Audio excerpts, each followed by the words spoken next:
What if I told you the biggest thing you can imagine in the universe isn't actually that big? What if I told you that the concept of size in the cosmos breaks every rule your brain has ever learned? Forget mountains, forget planets, forget even our own sun. We're about to dive into an alien scale, where stars are so gargantuan they could swallow entire solar systems whole.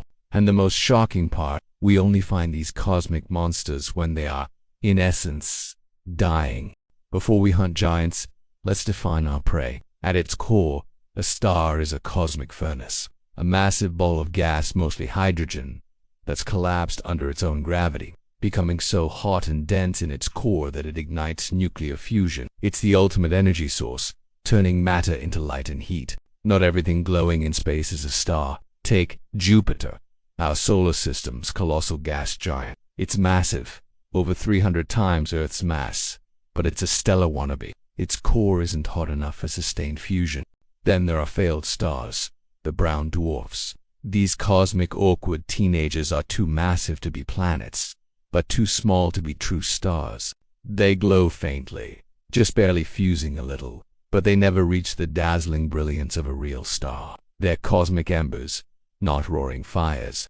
The vast majority of stars, including our own sun, live out their lives in what scientists call the main sequence. This is their stable, hydrogen-burning phase. Think of it as their adult life. The smallest true stars are red dwarfs. These tiny, dim, incredibly long-lived stars are barely bigger than Jupiter, but have just enough mass to spark fusion. They burn their fuel so slowly they can live for trillions of years, far longer than the current age of the universe, and outnumbering all other stars combined. Our sun, a respectable yellow dwarf, is much bigger and brighter than a red dwarf. It's a powerhouse, but with that power comes a shorter lifespan. About 10 billion years. Go even bigger, and you find massive blue giant. These stars are incredible. A star just 10 times the sun's mass can shine tens of thousands of times brighter, but they live fast and die young, blazing for only a few million years. Entire civilizations could rise and fall in the time it takes one of these titans to orbit our galaxy once. So, logic dictates more mass equals bigger star, right? Not always. The most massive star we know of, defies that simple rule. With a mind-boggling 350 times the mass of our sun, it's nearly 9 million times brighter. Yet, it's only about 30 times the sun's diameter. How is this possible? These supermassive stars are so incredibly hot and bright that they literally blow themselves apart. Their immense energy creates such powerful stellar winds that they shed enormous amounts of material every second. It's a cosmic losing battle against their own brilliance. They're rare, short-lived, and often thought to form from the merger of smaller hypergiant stars, a violent cosmic collision.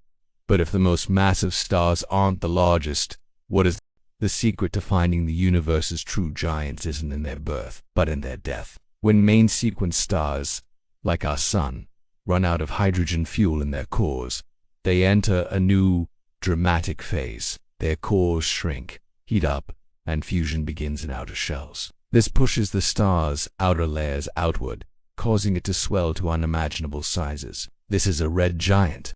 Our own sun will one day expand so much, it will swallow Mercury, Venus, and possibly even Earth.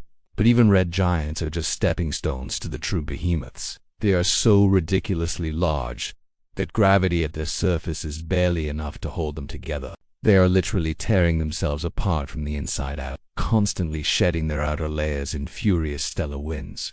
Meet some of these giants. The Pistol Star, a blue hypergiant, is 300 times the size of our sun. Then there are the yellow hypergiants like Rho Cassiopeia, which is 500 times the sun's radius. If Rho Cassiopeia replaced our sun, Earth would be inside it. You wouldn't just be dead, you'd be vapor. But the current reigning champion, the star currently believed to be one of the largest ever discovered, is Scuti, or perhaps more accurately, Stephenson 218.